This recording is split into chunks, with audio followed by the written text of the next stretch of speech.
labda niseme katika sekta ya utalii, hii ndio tuzo kubwa kuliko zote duniani. Kama ambavyo kwa wenzetu wa filamu wana tuzo zinaitwa Oscars, kwa wenzetu wa music kuna tuzo zinaitwa Grammy. Kwa hiyo hii tuzo tulioishika hapa ndio tuzo kubwa katika sekta ya utalii duniani.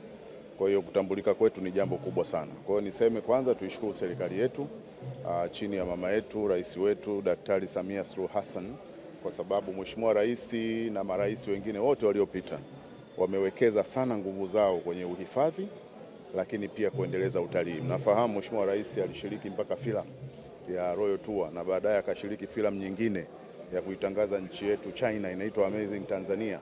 Kwa hiyo tuzo hii ni matokeo moja, uhifadhi, manake tusingekuwa tumehifadhi vivutio vyetu leo tusingeweza kushinda.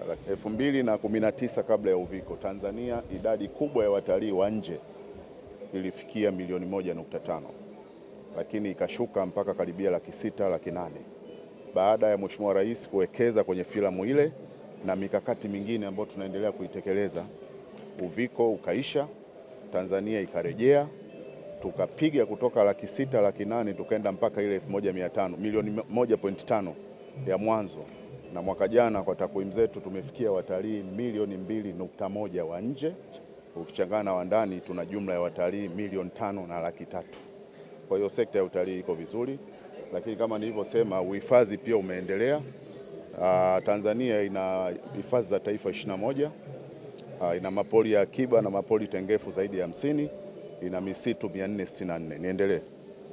Siwitaka takwimu dadangu. Lakini maana yake ni kwamba hii ni nchi ambayo imetumia muda wake mwingi, imetumia rasilimali zake nyingi kuhifadhi. Kwa niaba ya Bodi ya Utalii Tanzania niungane na Katibu Mkuu kwanza kutoa shukrani za dhati kabisa kwa wadau wa sekta ya utalii. Kama ambavyo amemalizia kusema Katibu Mkuu, ni kwamba mchakato huu unahusisha kupigiwa kura. Sasa wanaopiga kura ni wadau wa sekta ya utalii, sio tu watalii peke yake.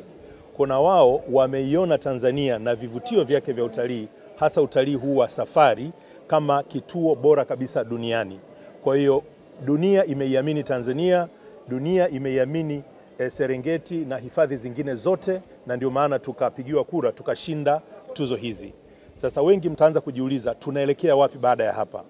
Ni dhahiri kabisa kwamba tumejipanga ili kuidhihirishia dunia ya kwamba Tanzania ni award winning destination na wageni wengi waendelee kuja kuweza kuviona vivutio hivi. Tuzo tulizoshinda ni 5 kwa mwaka huu. Hii ndio tuzo kubwa kuliko zote. Ni tuzo ambayo kama alivyosema Katibu Mkuu hapa ni kwamba Tanzania imekuwa ni nchi bora ya utalii wa safari duniani. Lakini miongoni mwetu tuliokwenda katika nchi hii ya Bahrain, Tanzania pia imeshinda tuzo ya hifadhi bora kabisa duniani ya Serengeti.